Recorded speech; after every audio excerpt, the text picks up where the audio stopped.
Ito ang tatlong pangunahing rason kung bakit di ka dapat mag-cheat.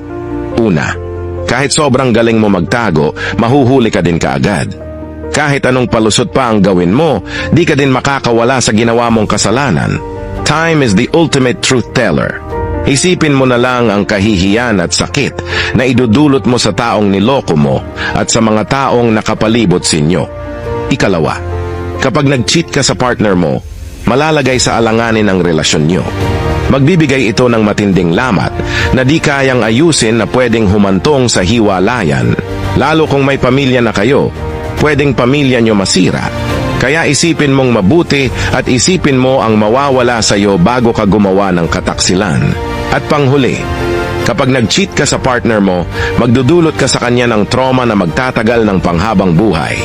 Kapag niloko mo kasi ang isang tao, di lang sa iyo mawawala ang tiwala niyan, kundi pati sa mga taong nakapalibot sa kanya at sa mga susunod pa na makikilala niya.